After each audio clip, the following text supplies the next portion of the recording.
Healthy Rebel Radio is sponsored by the Healthy Rebel app. 300 plus secretly healthy, delicious, mouth-watering dessert and treat recipes made with all-natural, whole food ingredients. Now available for download on the App Store and Google Play. Find out more details at healthyrebel.com.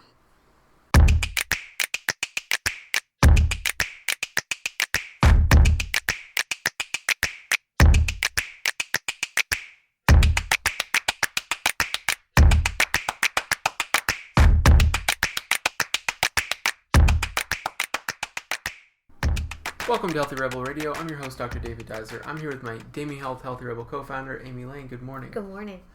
Happy episode 50. Oh. Wow, what a milestone. Wow, I didn't even notice. I know, it went by so fast. It really did. It's been a great, first 3 months here at Healthy Rebel Radio. We're so pleased with, that everyone's been enjoying the episodes and we're really happy with how it's been going. And we're at episode 50. That's crazy. It's wild. We've been receiving the nicest emails. And we really appreciate it. Though it would be awesome if they would put the instead of emailing us personally, maybe, or also leave it in the iTunes stores, give us a good rating. The reviews. The reviews, yeah. Yes, for sure. I hate asking for it, but that's the politics of trying to spread our message further. Oh, it absolutely is. And we've got some good things to go over today. Oh, great. I want to go through two quick stories before we get into really the core of what today's episode is, but I think these are so important, we can't pass them up. Okay. Number one's coming from The Guardian, and it's talking about meat consumption, and you've talked about this before in terms of how restricting meat consumption could be beneficial for the environment. Mm-hmm. Well, the reports are out that if everyone just followed the guidelines that their company provided and didn't eat any more meat than that, then we would reduce emissions by 1/3. By 2050. Wow. Which would be significant. That's just if people didn't overeat meat. Now, if everyone became a vegetarian, which isn't going to happen, but let's say everyone did, we would reduce emissions by 66%, 2/3. Wow. By 2050. That'd be wonderful.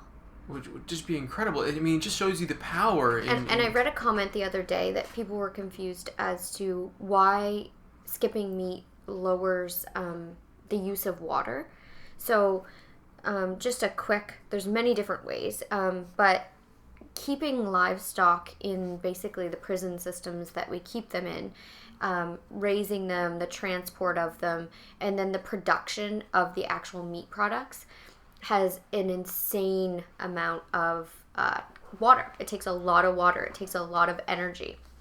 Along with the more meat we're raising, the more animals, the more land we're giving up to feed these animals. So that land could be used for vegetables. Exactly, which has virtually no emissions. So that's where a lot of the water wasting comes from. Mm-hmm. And we don't want these animals living that quality of life. The quality of life that we're, leaching all these things from the environment to provide for these animals. These animals are living sedentary prison lifestyles, the majority. And that's the truth. So, not only are we concerned about, obviously, the treatment of animals and just it's inhumane and it's not natural and it's not the way it was. That's what I get confused about this paleo movement. Like I said to David, and this sounds harsh, but with our child will be raised vegan. And if our child, makes the decision that they do want to eat meat at a certain time, then they're going to have to go hunt. They're going to have to find a family to go hunt with. And they're going to have there you have it. They're going to have to hunt what they want to eat. And then they're going to have to go through the process of getting that meat. And then they're going to have to store it. And then they're going to have to consume that meat. I'm not kidding. I know you're not kidding. I'm 100% not kidding. I think that we desensitize ourselves from the truth because things are so commercialized. Like, it's really sexy to see, like, a gorgeous woman on the Carl's Jr. commercial, eating a burger like some sort of sexual goddess. The reality behind how that got in her mouth is disgusting. That's why I think I should do, like, a Carl's Jr. inspired commercial set about vegetables. Yes. Probably it wouldn't be so sexy now that I'm pregnant, but... No, it would be more. It'd be a specific audience. It would be very specific. Anyway, I always wanted to do that. I guess I kind of have to wait till after the baby. Really make my child proud. Yeah, oh, for sure. Anyway. For sure. Sorry, I got off on that. No, it's good. I'm so passionate about it. It's good, though. It's good. I mean, talking about emissions, these are simple things we can do. Just eat within the guidelines or have meat-free day or, try vegetarianism for a while. Meat-free meals. Just, it's not the end of the world. Like, if your mindset is you think this paleo and you think meat and all these things is the way that our ancestors had, moved forward with their intelligence, if that's your argument, that's great. But the fact of the matter is that they weren't eating meat at every meal. It was impossible. And the amount of meat they did eat, was, say, once a week when they could kill something, and it was a small amount. Mm-hmm. We've blown it way out of proportion. It's true. That's the reports that I've read as well. Mm-hmm. That's what I've read. And I believe it because it makes sense. But I don't know. Mm-hmm. I don't know how to change it's just so readily available. But anyway, if we could all just wake up a little and, use our compassion towards, the environment and animals and, you don't have to become a vegan. I don't care. But mm-hmm. just becoming more awake to your actions. I agree. And the second story today is along the same lines in terms of a controversial topic that is beneficial for health in the world. I mean, obviously avoiding meat has been shown to be have significant benefits on health, especially with respect to red meat and processed meats.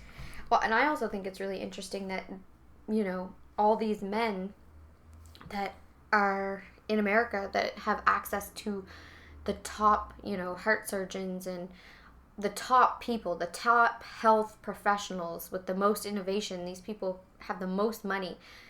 All of them that have had heart problems have been told to go vegan. And I've heard Bill Clinton say it. I've heard another gentleman, he's an activist. I can't think of his name. He's very thin now.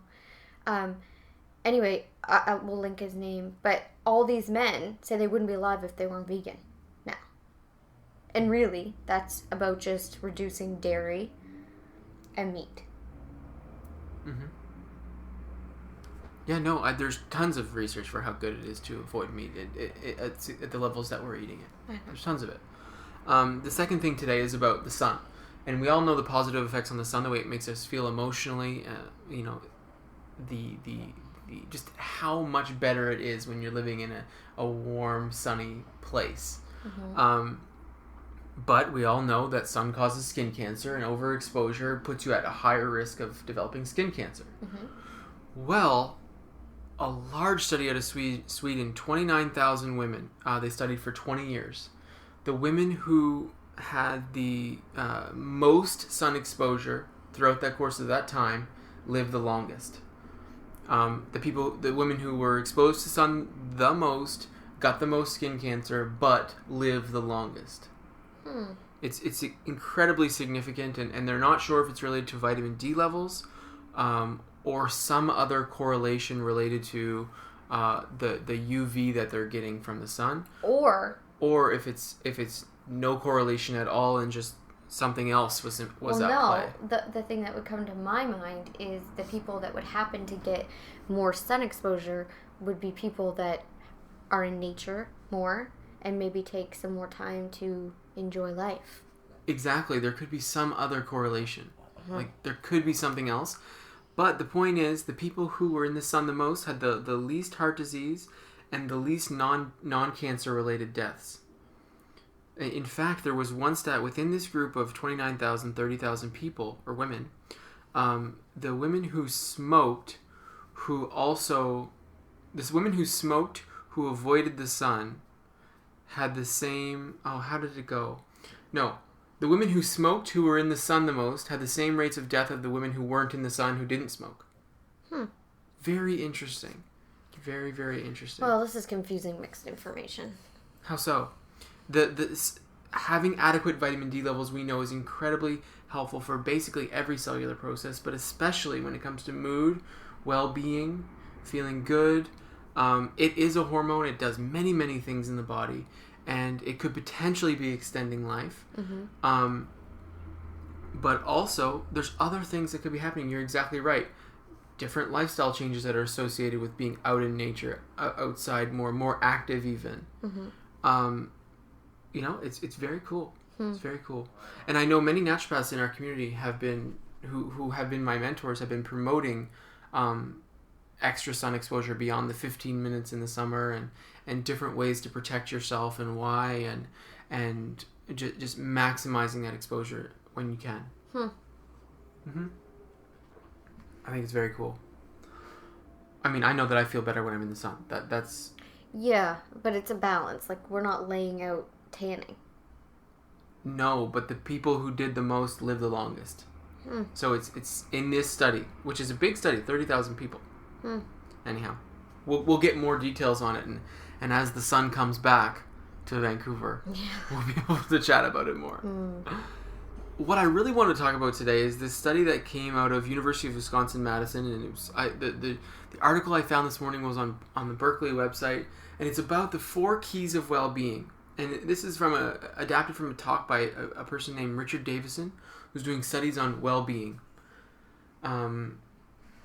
Very cool information, pulling together research from all facets of psychology to put together a package of what do you need to do to be well, to live a healthy lifestyle in terms of a positive mindset, a good mindset, a happy place. And there seems to be 4 keys, and they're all research-based, and it's all based on the neuroplasticity of the brain, being that being well, experiencing well-being is a skill that people develop. It's not just something that happens. And in order to achieve it, you just have to work on these 4 things. You ready for this? Number 1, resilience. How fast you recover from adversity. In the research, this seemed to be the hardest one to develop, although it was still possible to develop. When you're down, when you're going through tough times, when you're, experiencing things that may be beyond what you can cope with, the ability to learn how to come back quicker, to get through in a better way, to develop this ability to get through adversity is associated with positive well-being. And from my perspective, the more you go through it, the better you get at it, but only if you work on it. Only if you decide to. If you make the decision that life is a wave that you just ride and whatever happens, and you just... Then I think if you have a victim consciousness, I think you're more likely to not develop that skill. Coming from someone that acted like a victim for many years. But I love what you said about this. It's a choice. It's 100% a choice. And this might be something that seems foreign to most people.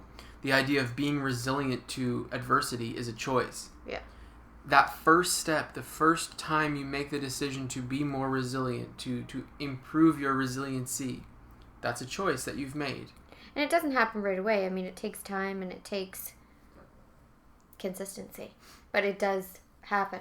Of course. Well, oftentimes you have to be pushed until you're pulled to make that choice. We discuss that often.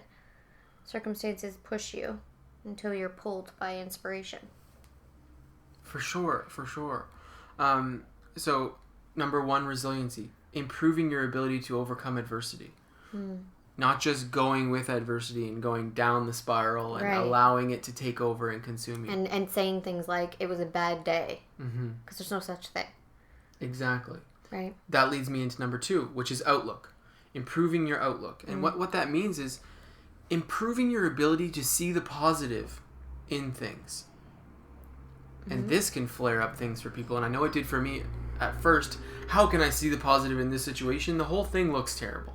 Right. And sometimes it's not seeing the positive. It's just seeing that it's not as bad as what you think. Sometimes that's where I have to come from. Because, circumstances aren't positive. Someone having a terrible illness in your family or, tragic things happen. You can't say that that's positive. But what you do is this could be a worse situation. There are terrible things happening every single day. So then you go into a place of compassion for others. So that alleviates your own suffering a bit. But then also you can find things that are valuable within the experience. Right. You learn things about your own strength. You learn things about your own compassion. Pain can drive you to be of service to someone else that's in greater pain, maybe. Definitely. So sometimes you can't find the positive. No, I get that. I get it. I understand what you're saying. And the lighter things, yes, you can always find the positive. We've had bad things happen in business, and we've found the positive out of it, which would not be on the surface level. Right. But in really things that are tragically sad, you can't find positive, but you can find lessons of good. Yes. Or you can find things that are going to make you grow. And that's positive. Exploring ways to shape your outlook that is supportive of your future, supportive of your well-being. Supportive of you, because if we start looking at all circumstances are there to help you grow and evolve into the optimal human being that you're here to be, that individual person. If you start looking at life from that angle, it's easier to navigate, period. Because you understand then that, it's bad doesn't happen because you're a bad person, or it's not, just waves of like, it's really good, so it's going to drop out. You understand that it's an evolving... Mm-hmm. Yeah, those aren't real things, those, even though your experience may dictate that you should have an outlook that's this way, mm-hmm. It's not necessarily true at all. Right. And taking ways... So the point of all these things, like I said at the beginning, is that well-being is a skill. Well, I completely, wholeheartedly believe this and try to explain this to people all the time, because my natural, me as a human being, my natural, circumstances and the way I'm navigated in the world and my natural resting place was not a positive outlook. It was kind of like, oh, what's going to happen today? Yeah, same. What am I going to deal with today? I'm going to wake up and what's it going to be now? I just wasn't one of the lucky ones. I wasn't born rich. I wasn't born glamorously gorgeous. I wasn't born with like that one definitive skill where that was my attitude. Mm-hmm. And it was just riding this crap wave of what now? What now? Right. And I changed it. Yes. And I don't even really know who she was anymore. It's the exact same thing with me. I had a program of things I had to do in my previous career, and every step of the way, I hated where I was, and I hated what I could see being next, and all I could think about was how awful this was, mm-hmm. and how awful the next thing would be. Yeah, you felt trapped. You feel trapped, and since doing this work that you've put me through, and I know that it started with some core changes in yourself. I've learned about this neuroplasticity, and I've learned to look at the different ways to shape your outlook, and it's really powerful. It's really powerful, and it doesn't happen overnight. It starts with the decision that you're going to change, that you're going to stop being the victim of circumstances, and you're going to start leading circumstances. So, no, you can't change everybody, and you can't change certain circumstances right away, but you can change your reaction and your thoughts and your feelings and your participation about them. Mm-hmm. So one thing I always come back to, because a lot of people relate to, coworkers you don't choose to work with, or family members you don't choose to have. You can't alter those people. So the only rational and intelligent thing to do is change you. So that doesn't mean that you let someone that's walking all over you change and you become this person that you just allow it. No, you navigate and you change. And you set up boundaries if you have to, and you don't participate in unhealthy behaviors anymore. So the relationship actually changes, but it changes because you change, not the other person. No matter how quote-unquote toxic the other person is, the only person that ever has to change is you. And some relationships have to be kept at a distance, and some relationships just need to be navigated differently. And I love the story of... I love Michael Beckwith. I think he's an amazing spiritual teacher, and he tells this story of how he kind of did this work around resentment he had for his father. And he did all this work, and, he kind of let go of the drama of what his father did and how his father could have been better and how it made him this and that and all these things. And he went through the work and forgave him and saw his father as an imperfect person, and that he was only doing the best he could at that time, because his father was working from, like we all are, ignorance at a certain level, right? So he forgave that Not the actions, not the actual things that happened. He forgave that. And he decided he would participate differently in the relationship. As in, stop the expectation. Stop trying to have this father like you see on TV. All that stuff, and forgive that his father wasn't those things. And the next time he said he saw his father, he said he actually looked different. Mm-hmm. He said he had tears in his eyes because for the first time in his life, he actually saw his father as just whatever his name is. Mm-hmm. Now that's beautiful. Definitely. And I think we're all capable of those things. And I understand some wounds are deep. But the point is, it's us that needs to alter our behavior and our thoughts and our, expectations, and let go of certain things. Mm-hmm. A lot of us drag the past with us. Oh. And it's not here. For sure. It's not here. For sure, and it's not supportive of your current or future well-being. Exactly. So if you have been a victim of something, mm-hmm. like a certain form of abuse, one way I like to look at it is if to this day you're hurting yourself, if you're overeating, if you're still participating in abusive, cycles, if your, confidence is low, if you're doing all those things, you're allowing that abuse to continue today, and the only person that's doing it is you. And having that ownership and owning that for myself was really powerful. Gave me my power back, and it released me of everything else. Mm-hmm. So now I just go from here, and I make the decisions, and I choose to let that go. And then those circumstances or that person can no longer hurt you. Mm-hmm. Right? You transform the experience. It's a very powerful thing. And it's a choice, and it's work, but it's possible. And I think for you, correct me if I'm wrong, but it was your work with journaling and your work with meditation, your work with outlining, what your look should be. Because if I look at your desk right now, I can see an outlook, like we're talking about number 2 here, all over the desk for many different things. Yeah. And I think you've had to be really clear mm-hmm. about how you feel on certain levels to actually cultivate that. For me, I think a lot. If I'm awake, I'm thinking. So sometimes I can spin on things. So for me, the action of writing releases it that I don't have to spin anymore.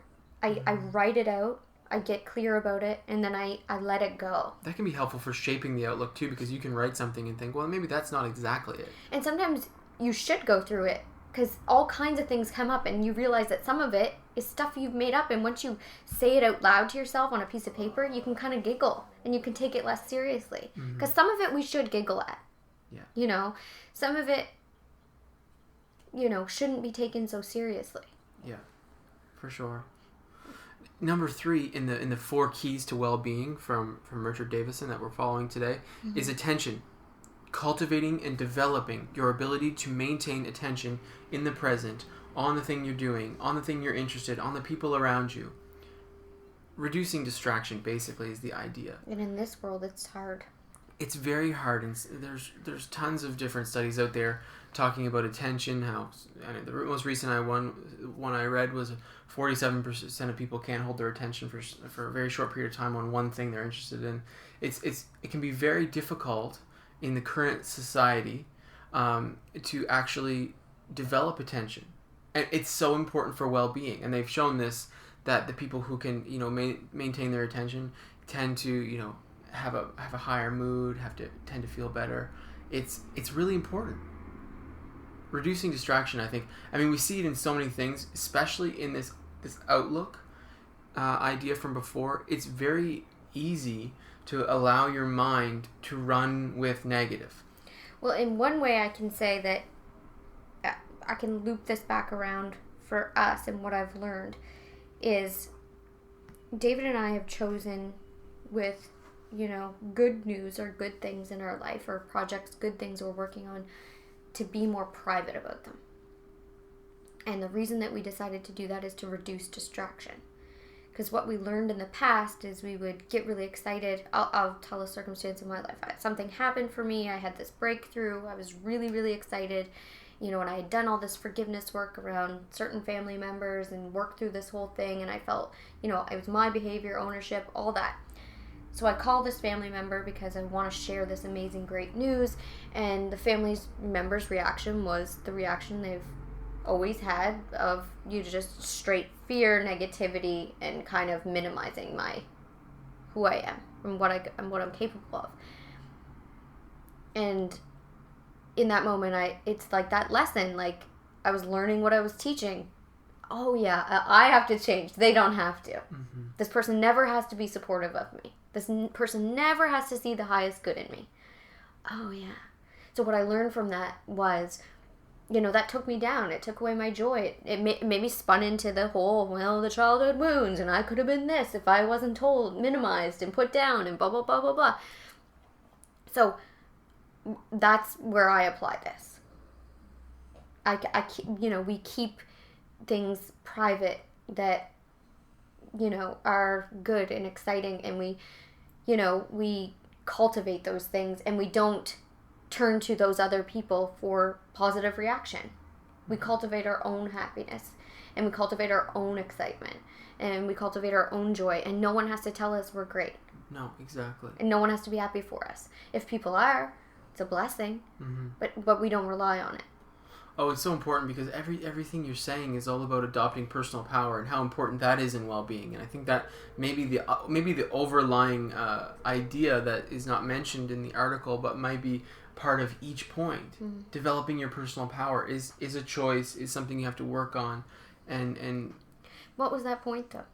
We're talking about attention. I think a more superficial idea that we use. But what I'm saying is that's what I'm saying. For myself, it was keeping our attention on our good. Exactly. Because as soon as we started involving other people, they diminished it, and it took our attention. You get other ideas, it helps, and that changes the outlook. It took our attention off the good thing, and it took our attention into, why is this person such a jerk? Why can't this person be happy for us? And then you spin out, and then you go down that whole lane, and you're just gone. Definitely changes the vibe.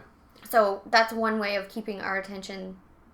That's how I apply it. Mm-hmm. Definitely, it's excellent. The other example that we have that we focus on is the No Technology Sundays. Mm. So another component of attention in terms of supporting your well-being is being present with the people around you, and not letting distractions interrupt relationships, because this is being a major, including the relationship with yourself. Definitely. I mean, we can easily neglect time alone in terms. Oh, I don't have time to meditate. Well, have 5 minutes for Facebook. You don't have 5 minutes for meditation. I mean, come on. Yeah. So this No Technology Sundays has been extremely supportive of our relationship and our relationship with our family even. Yeah, we need it. Mm-hmm. It's something that, not having that distraction or just people, like when you're in your home having a nice day or you're out doing things, just not having just random people infiltrating with their emotions. Mm-hmm. It's weird. When you think about it. It's so cloudy for the brain. And it's not healthy. No. Like, you need to do little cleanses from it. And for us, it's just once a week, we just shut it all down. And we can actually be with each other and be with ourselves and feel our own vibe and, feel where we actually are. And it's just so important. Plus, I think it's so rude to constantly be on your phone now. I don't know why people think it's okay. I've talked about before going to dinner and people are on their phones, and it's just like, what could you possibly be looking at that's that interesting? Just socialize with the people in front of you, Mm-hmm. Oh, definitely.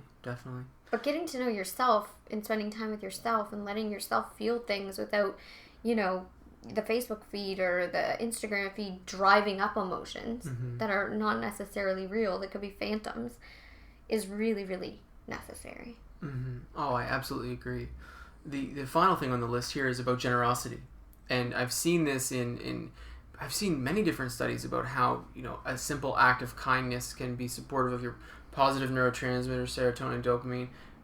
It can make you feel really, really good. I mean, adrenaline can be released, endorphins. I mean, but as a key component of well-being, there's such good research and such good validity around being generous to others, and having a more altruistic approach about life, and being supportive of of people, and that's also being generous of yourself. We're talking about self-love a lot. That's also a component of this. Mm-hmm. I mean, And this is something you can improve. This is something you can develop. It's something you can just make a choice. This is another one that's a choice, right? Well, a lot of people believe, my circumstances are so hard right now. I'm broke, I'm unhappy, I'm unhealthy. I don't have anything to give anybody. So once I get healthy, once I get the money, once I get the time, then I'll do nice things. It doesn't, you don't have to be wealthy or, have an abundance of time to do one kind thing a day. Just holding a door for a stranger, smiling at someone, simple things. It's often enough, and you can get that reciprocal energy. You can feel the positive, the positive change, and I find that there's such a high percentage of people walking around in a negative state that it doesn't take much. No, to shift someone's day completely. Yeah, it doesn't say much. You can make someone feel good today. I just think that's such a gift, and it can be such a simple thing. If you don't have time, if you don't have money, if someone you haven't talked to in a long time, just sending an email I'm just thinking about you today and sending you good energy. I hope you're having a nice day. Do you know how nice that feels out of the blue? Do you know how nice it feels when another human, in a busy situation, holds the door that extra second and looks you in the eyes and just is nice for no reason? Yeah. I think we're all here to help each other, and I get it. We're all stressed. It's a rough time. We're all having a rough go, but if we stop taking ourselves and our circumstances so seriously all the time, and maybe just reach across and just extend kindness to another person, it builds. Oh, does it ever? I mean, this is the first thing I do when someone comes into the office with depression or anxiety. The first thing I do is a simple exercise where I go over what I got from their first impression that showed me who their perfect self is and what their good qualities I know so far. And it's very simple to find 2 or 3 things about pretty much anyone that are positive. And I can imagine how powerful that would be because so many people... Well, it shifts the whole day. Well, so many people have never been told that. I've actually had people say, well, no one's ever said that to me. See? And it's something like, kindness. You seem very gentle, and you've got a very calm presence. A lot of people who are suffering from depression can be still very gentle and very loving. They just don't have the capacity to express it. Well, the storm is going on in the inside. They're kind of trapped in that storm. And they can't see They can't even see... They can't see any of the good of themselves. And a lot of the time, people that live with people with depression or, they become so frustrated and numb to compassion for those people that they're not, looking to tell them good things about themselves. Exactly. So generosity is a key point for your personal well-being. And generosity on whatever level you can do. And if the level, that's a cool thing about this. The level doesn't matter. It could you could donate $1 million, or you could say, "How are you to someone?" If you do have a disposable income, paying for a meal for someone that needs it every day, how wonderful would that be? Exactly. Donating to, people that are doing amazing work that maybe you're not in a position to do, giving them that financial freedom to go continue on that message. That's an amazing gift. We were at the grocery store last night, and we were standing in line, and I looked over to the other line, and I just saw someone grab something off her table as she was running things through the checkout and go put it in the donation box. Yeah. And I just thought, gosh, that's something I've only done a couple times in my whole life. I know, and it's so easy. And it seems like that was part of her routine. Yeah. It's so easy. Yeah. Exactly. It's so easy that that was 50 cents, Yeah. It's nothing. So there's many things that can be done. So what we've covered today is this idea of the 4 keys to well-being that you can shape, that you can develop, you can cultivate in your own life. It starts with resiliency, your ability to overcome adversity. This is something that you can work on. Developing a positive outlook, and that could mean many different things. It can mean so many different areas of your ideals. Developing a strict attention, an ability to not be distracted by things when you're in the moment with someone, with your work, with yourself even. With your own happiness. Let yourself have that happiness and not get distracted by another person to knock you out of it. Exactly. I think that's one of the points I was trying to get at. When I first started changing everything, I was uncomfortable with self-confidence and with happiness. So I would subconsciously reach out to someone that would knock me down a peg. Oh, I got it. I got it from you. I understood what you're saying. Yeah. I mean, so that attention to what you're doing, and this is like you're doing life transformation work. You're building your self-confidence. You're building your strength. You're building your, resistance to the wind. Your attention on that, and not allowing your sneaky little ego to come up and knock you down. Yeah. Keep your attention. And in your case, that can be getting an outside opinion, which is not going to be supportive. Right, but like the thing is I can go down that road of feeling bad for myself. Well, this person should be happy for me. This person should want me to do well. This person should be proud of me. Strangers are proud of me. That's all true. Oh, yeah. So Amy can go down that road if she wants to, but that's not going to get Amy to where she wants to be. Right. So what's the point? Exactly. And finally, generosity. And that's a component of being generous to yourself, giving yourself that opportunity to stay attentive in your own, right? Mm-hmm. In your own development. Mm-hmm. I love it. That's Healthy Rebel Radio for today. Thank you so much for listening, and have a great day. See you. Healthy Rebel Radio is presented by the online health and wellness center, DamiHealth.com. Since 2009, Amy Lane has successfully coached thousands of women through her signature program, the Bikini Body Program. Join today to work exclusively with Amy to unveil your greatest yet to be from the inside out. Go to DamiHealth.com for more information. Thank you for listening to Healthy Rebel Radio. Please connect with us on our community pages on Facebook, Pinterest, and Instagram, all at the handle @DamiHealth. For weekly recipes, articles, and all our episodes straight to your inbox, join our newsletter at DamiHealth.com. You can find all the links discussed in today's episode in the show notes. Thank you for joining us, and see you tomorrow.